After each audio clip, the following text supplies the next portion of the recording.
I want to tell you the story about how one person can make a difference. One person can correct history. One person can truly uncover something that has been lost for a long, long time. It was about 5 years ago when Brian Kilmeade from the Fox and Friends morning show came over to my office. He asked if we could have lunch. He said, I have a story to tell you. And I said, okay. So he came over to my office and we had lunch. And he starts telling me this story about this spy ring under George Washington. And he starts weaving this story that I had never heard before. And I said, Brian, this is fantastic.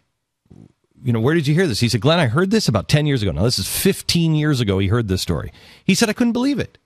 I couldn't believe this story, and I couldn't believe that I didn't know it. And I happen to live in this area where it all happened. And he said, so I started doing some detective work. And he said, the guys are all buried right around me. You know, he said, it's all right here. It all happened right here. And he said... And it's driving me nuts because, I mean, some of this stuff is still taught at the CIA. We would have lost the war had it not been for George Washington's spy ring. I said, you should write a book. And he has. And it is tremendous. It is called George Washington's Secret Six, and Brian Kilmeade is with us. Hi, Brian. How are you? Well, Glenn, I can't believe you recall that with how busy your life's been. You wrote your own Washington book on top of that. That's very accurate, except for you didn't serve anything. We were supposed to have lunch. We got engrossed in a conversation. There were no refreshments. I don't think you should mislead wow. So the truth really comes out. So, wow. I'm caught in a lie. Caught in a lie again. Yeah. Caught in a lie again. Wow. Just Brian Kilmeade. Thank you, Brian, for bringing the truth. You're exposing this, too.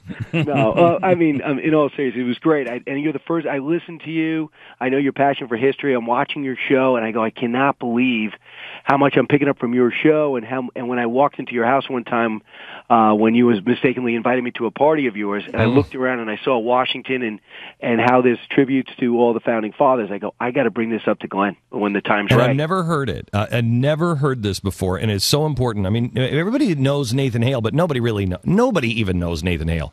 Guy starts at Yale. 2 days later, he's hung. Really bad spy. Washington decides to get serious. So tell us the story, Brian. Yeah, and it's his roommate who he turns to is Benjamin Talmadge, and in Washington says, listen, well, we can't win this war without New York, and we can't get into New York straight up, taking on the British. They outnumber us. They started with 40,000. They topped out at 90,000 troops. The French weren't in yet. I have to find out what they're doing before they're doing it. So he took his 3,000 guys, and he went into Connecticut up by the Hudson, and he goes, I got to find out what's going on in New York. Talmadge, make it happen. And can you tell the part about Talmadge and the woman who goes in to just buy some eggs? You didn't. The woman who's with him down, I think it's in Philadelphia, and she's just going in to buy some eggs, but she's actually one of these spies, and they almost get caught. They almost get caught, and that's when Talmadge actually got kind of reprimanded, and he realized how dangerous this is going to be, and that's why another thing was around Philadelphia, which he did not know well, but what he did know well was Long Island, and he also knew who he could trust. So he took these citizen farmers, and let me just back up 1 second. I believe, like you believe, that fundamentally Americans are good and have heroic qualities. It's not just about Michael Jordan in basketball and George Washington in history. It's not just about certain people that do heroic things in battle like Patton.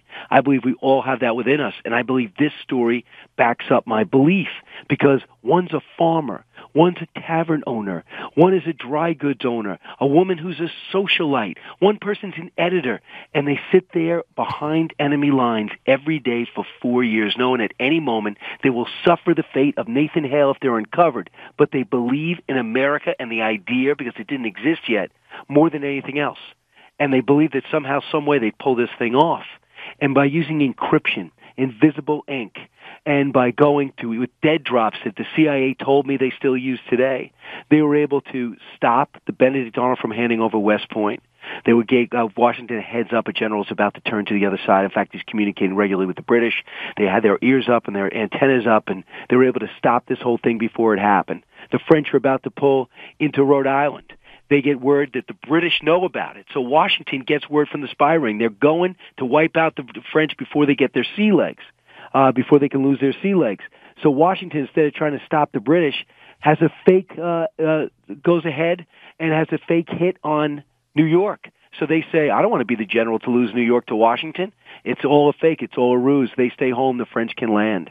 And what we found original in this story, Glenn, that I didn't know when I went to your office 5 years ago, is that they actually were able to receive, Rivington, the naval codes, the British naval codes, prior to the Battle of Yorktown. And they got them to Washington en route, and so happy was Washington, and we found this out by reading the transcripts from his step-grandson. So happy was George Washington. He went, when he first came to New York, his first stop was to Rivington's Gazette, Royal Gazette, the loyalist newspaper, to give him a hug and thank him for what he did. Now, the loyalist newspaper, yeah, on the side of the crown, or so everyone thought. Supposedly he started writing for the crown and for loyalists, and he would do that and fine. I'll interview the general, interview the lieutenant, I'll interview the captain, and then I'll give put that information in the paper, and then I'll give additional information to Washington. I'd write it down in encryption. I'd send it to the tavern owner, who would jam it in his supplies that he was picking up for his tavern. He'd hop back on his horse, go 55 miles through enemy territory, all the way back to his place to give it to a guy in a whaleboat and a cannon who would row across the Long Island Sound to get this information to Washington because they believed in the cause. So what's really amazing is the woman, what is she, 355 or something? That's all we know. Pardon me? That's all we know. I cannot give a direct identity. Right. Now, to tell a little bit about her. We know this. The intelligence picks up considerably when she comes in. She's referred to in 3 of the letters, and one is, we're about to give you somebody that's going to be an extreme help to us in our cause. And it seems as though he got close to a Major Andre. Your listeners are educated enough to possibly know who he is, but picture a gregarious, popular guy on the other side who also had a spying mission. His mission, one of them, was to link up with Benedict Arnold and turn over West Point. And that's what he was en route to doing until he was mysteriously intercepted. Why was he intercepted? Well, 2 arbitrary guys didn't believe his story that he was just a business guy heading up. However, Benjamin Talmadge was right behind and was able to grab him, get him to talk, and intercept the message that was within him and find out it was earmarked for Benedict Arnold. He was going to turn over West Point with Washington in it to the British. That's how close this whole thing to becoming a part in 1779.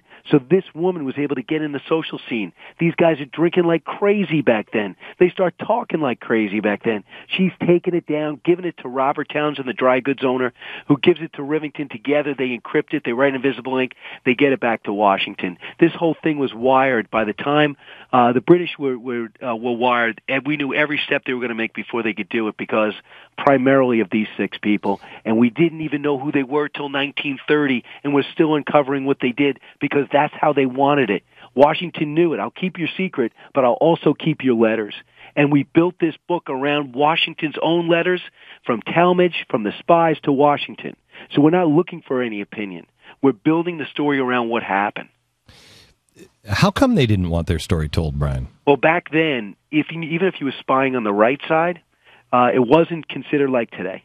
You know, there was a duplicity about it that didn't really sit that well with many people, number one. Number two is they were a people who did not want credit, much like people we see serve in the military today and others. Mm-hmm. They're like, give the other guy credit. Don't give me credit. I don't want the praise. I don't want your money. They did it for expenses. They believed in the cause. And that's what gives me chills. When we were able to uncover through Talmadge's 77-page biography, Washington's last words at Francis Tavern in Manhattan still exists today. How he was so overwhelmed looking at his officers and Talmadge and a couple of spies who worked their way into the back of the room. He says, I can't speak anymore. Come up and touch my hand, and then I must go. You can't read this stuff. And accounted by a guy who was right to his left, Benjamin Talmadge. And as he leaves that Francis Tavern that still exists today, they say he walked to the water. So I thought I'd get to the tavern and the water would be 3 miles away or something. You could see the water from tavern. You know you can relive this moment. And I think it's so important. And you live this. And this is why I went to you right away. It's so important to know where we came from as a country to know where we should go as a country. These are the types of people that created this thing. They don't take no for an answer. They don't want credit for what they do. They believe in the cause. They believe in the country. They believe in our potential. And that's why I thought my little contribution would to give these people a little bit of the limelight that they didn't get in their lives. In this book, I have their grave sites. And I tell you, one is in the back of a barn, and there's hoses all over the place, and it's overgrown, and it's the original tombstone from when they died in 1823 in this one case, in Townsend's case. And I just think it's important. Those are the types of people that make up America. We could focus on the Founding Fathers, and we should, but there are extraordinary people we've never met. Yeah, oh my gosh, it takes a village.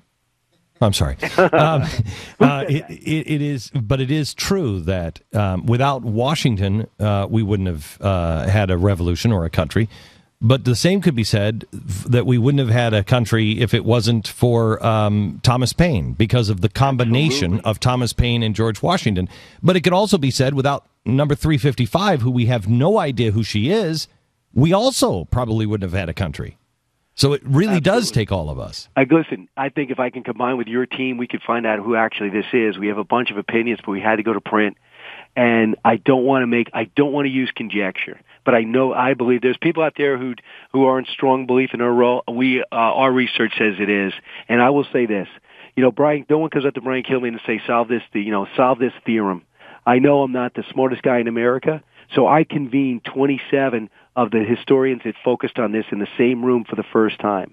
And I taped it. And I asked the questions that need to be answered. And I watched them debate it at a Holiday Inn Express out in the eastern part of Long Island. And we came to conclusions that nobody else came to. And that's what we tried to put into this book.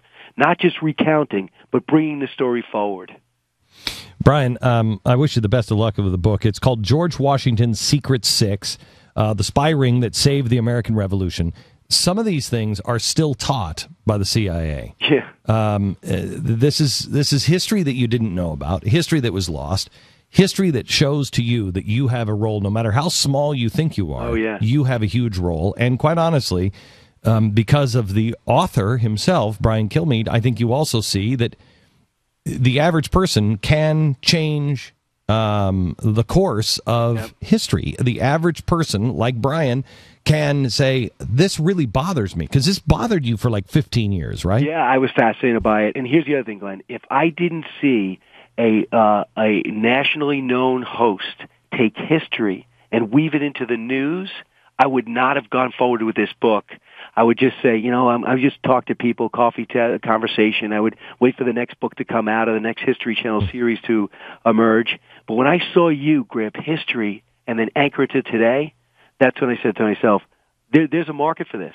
The people that care about what we talk about should know what we're doing. And also, when it comes to spying, that you might act high and mighty, but we wouldn't have a country if we didn't learn espionage. Well, Brian, I salute you, and I'd love to be able to. I wish this was a movie or Let's do the movie, Glenn. Series. Really, you got the cash? No, you got the cash. I booked your That's house. what everybody keeps saying to me. I'm like, no, really. I'm spending it all. Brian, thank you so much. And again, the name of the book is George Washington's Secret Six, the spy ring that saved the American Revolution. Best of luck, and we'll talk to you again soon. Go get him, Glenn. Thanks. You got it. Bye-bye.